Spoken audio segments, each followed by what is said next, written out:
নমস্কার বন্ধুরা, welcome to মায়ের হেসেলে। আজকে আবারও একটা নতুন রেসিপি নিয়ে চলে এসেছি। গ্রীষ্মকালে আমাদের পাতের শেষে কাঁচা আমের চাটনি তো থাকতেই হবে, আর সেই কাঁচা আমের চাটনির রেসিপি নিয়েই আজকে দেখাবো। চলুন তাহলে রেসিপিটা শুরু করে দেওয়া যাক। প্রথমে দুটো কাঁচা আম নিয়ে নেওয়া হয়েছিল। এবারে ওগুলোর খোসা ছাড়িয়ে আমরা গ্রেট করে নিচ্ছি গ্রেটার দিয়ে।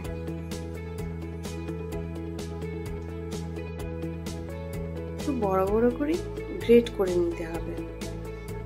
দেখুন, গ্রেটগুলো কিন্তু একটু বড় বড়, একদম মিহি গ্রেটারটা দিয়ে করিনি। এবারে একটা কড়া নিয়ে নেওয়া হয়েছে, তার মধ্যে অল্প একটু সর্ষের তেল দিয়ে দেওয়া হলো, আর তার মধ্যে দেওয়া হলো একটা শুকনো লঙ্কা চিড়ে, একটু সর্ষে ফোড়ন আর একটু পাঁচ ফোড়ন, এক চিমটে মতন পাঁচ ফোড়ন দিয়ে সেটাকে ভালো করে নেড়ে চেড়ে নেওয়া হচ্ছে, ভাজা ভাজা করে নেওয়া হচ্ছে। পাঁচ ফোড়নগুলো কিন্তু ভাজতে ভাজতে কিন্তু গন্ধটা খুব সুন্দর বেরোতে শুরু করেছিল।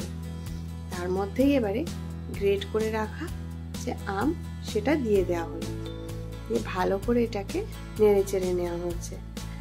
আমগুলোকে একটু ভালো করে তেলের মধ্যে ফ্রাই করে নেওয়া হচ্ছে।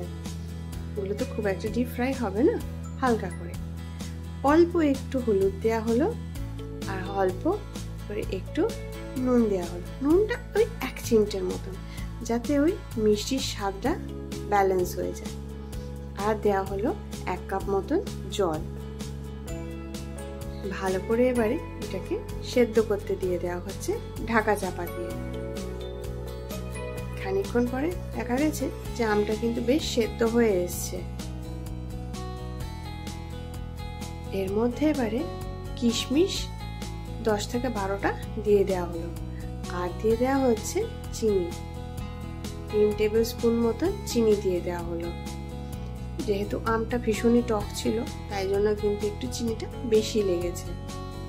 এই চিনিটা আস্তে আস্তে গলতে দিতে হবে, তাই ঢাকা চাপা দিয়ে দেওয়া হয়েছিল। আবার 10 থেকে 15 মিনিট পরে ঢাকাটা খুলে দেখা গেছে যে চিনিটা কিন্তু একদম গলে গেছে, বেশ রস রসে কিন্তু হয়ে গেছে এটা।